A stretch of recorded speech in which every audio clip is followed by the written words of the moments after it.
effronté. Luc, j'ai vu ça passer. Le Donald Trump voudrait nationaliser les élections. Je comprends le nationaliser, par exemple, le gaz ou l'électricité, mais nationaliser les élections, qu'est-ce que ça veut dire, ça? Ça veut dire placer les élections fédérales, les élections comme l'élection présidentielle ou les élections de mi-mandat. Ça veut dire les placer sous l'autorité du gouvernement fédéral. C'est peut-être, pour ceux qui sont à l'écoute, une nouvelle. C'est très différent aux États-Unis de chez nous. Quand on vote chez nous, on vote de la même façon, peu importe l'endroit où on se trouve sur le territoire. On vote de la même façon, selon les mêmes règles. Aux États-Unis, c'est un système qui, de ce côté-là, tout le moins, dans plusieurs autres domaines, mais de ce côté-là aussi, est très décentralisé. Et on a confié, dès le début de l'histoire américaine, on a confié aux États le loisir, pas le loisir, la responsabilité d'organiser les élections, incluant une élection fédérale. Donc, on va voter aux élections de mi-mandat ou on va voter pour le président en 2028.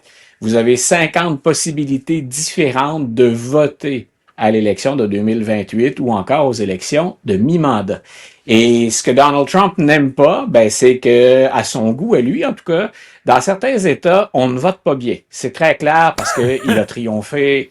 Il a triomphé donc en 2024, il a triomphé en 2016 et en 2020, il dit encore qu'il l'a emporté. C'était une victoire écrasante, mais grosso modo, qu'on se l'ait fait voler. Peu importe ce que disent à la fois les juges, les tribunaux et la réalité. Donc, M. Trump, c'est dans une conversation, c'est dans un podcast avec l'ancien numéro 2 du FBI d'ailleurs. Il a dit, moi je pense que les républicains devraient fédéraliser le processus électoral. Il y a un blocage. Est-ce que c'est encore important en 2026? Il y a un petit blocage ou un écueil sur la route du président Trump, c'est la Constitution américaine.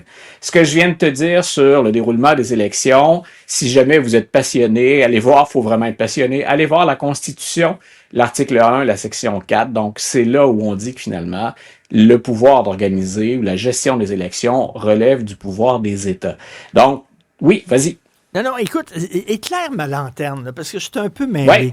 Moi, j'ai toujours pensé que les gens de droite, les gens un peu plus libertariens, les groupes comme MAGA, étaient pour une décentralisation. Hein, et voilà.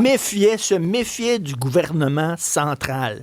Puis là, tu es en train de me dire que Trump, qui appartient à cette mouvance-là de droite, est en train de tout vouloir centraliser. Il me semble que ça va contre l'idéologie même qu'il défend. Qu'est-ce que t'es mal intentionné, Richard? Donc, il ne veut pas faire ça sur l'ensemble du territoire. Il a dit, il y a une quinzaine d'endroits. Il dit pas si ce sont des circonscriptions, si ce sont... Mais en fait, c'est là où, selon la définition, ou selon l'expression du président, c'est là où ça se passe mal, où on veut changer les règles du jeu. Mais effectivement, moi, quand il a proposé ça la première fois, je me disais, le monde a vraiment changé et très rapidement depuis que M. Trump est entré en scène parce que jamais on n'aurait pensé entendre de la bouche d'un républicain vouloir concentrer des pouvoirs à Washington, alors que normalement, on fait tout pour retourner le plus de décisions et d'influence dans chacun des États. Mais il y a des républicains, dont au Sénat, qui ont dit, non, on va pas jouer dans ce film-là, c'est une bien mauvaise idée, il n'est pas question de fédéraliser le vote. Et ensuite sont embarqués ce qu'on appelle les spin doctors, hein, ceux qui récupèrent les propos du président pour expliquer ce qu'il voulait vraiment dire. Ça arrive souvent, ça, que Trump parle, mais qu'on a besoin d'un traducteur à côté pour dire non, voici ce qu'il voulait vraiment dire. Donc, en fait, ce serait très lourd en passant changer la Constitution pour fédéraliser ça. Mais on a le droit d'utiliser certaines dispositions qui relèvent du gouvernement fédéral pour protéger certains aspects du vote, entre autres sur la question des droits civiques. Et là, on a dit, dans ce cas-là, ce que le président voulait dire, c'est qu'il voudrait que les gens, à certains endroits, donc, soient obligés de montrer finalement, l'équivalent d'un permis de conduire, un papier officiel pour être en mesure d'enregistrer leur vote.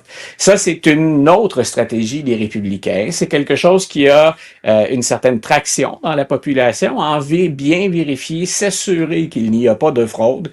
Il n'y en a pratiquement pas aux États-Unis, mais les républicains disent on devrait aller de l'avant. Et pour ça, ils pourraient le faire. Mais donc, est-ce que le Congrès veut s'embarquer dans un vote là-dessus? Puis est-ce qu'on veut aller jusqu'à amender la Constitution Constitution américaine pour fédéraliser certains endroits pour lesquels Donald Trump pense qu'il y a eu des irrégularités. Si vous trouvez ce que je suis en train de dire plutôt complexe, dites-vous que c'est pire dans la réalité. Donc, Luc, si je fais un survol, si on résume, il envoie Ouais. la garde nationale dans des États démocrates, il envoie des agents de ICE dans des États démocrates, et là, il veut revoir les règles d'élection dans certains États démocrates. Écoute. Il n'a pas dit démocrate, mais il a bien non. dit on devine, certains, on le devine. Écoute, je lui donne quand même le bénéfice du doute. Un lien avec ICE que tu viens d'évoquer. Aujourd'hui, on a dit on va retirer 700 agents de ICE au Minnesota. Je pense qu'il va en rester autour de 2000 et le maire de la ville a dit c'est encore trop. Mais quand on analysait aujourd'hui, puis je suis allé sur différents sites, quand on analysait cette décision de retirer des agents du ICE, on a dit oui, mais est-ce que c'est juste pour acheter la paix, pour calmer le jeu? Parce que une des choses qu'on craint, c'est la garde nationale et ICE autour de certains bureaux de vote. Il y aurait un lien ou une justification pour l'administration Trump. Je dis pas que ça correspond au fait, je dis que c'est un argument qu'on pourrait évoquer. C'est est-ce qu'on va permettre à des immigrants illégaux de voter? Est-ce qu'il faudrait pas surveiller les bureaux de scrutin?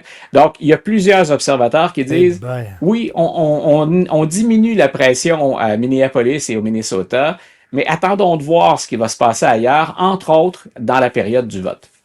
Merci beaucoup. Tout va bien au sud du 42e parallèle. Salut, on se reparle demain. Bye.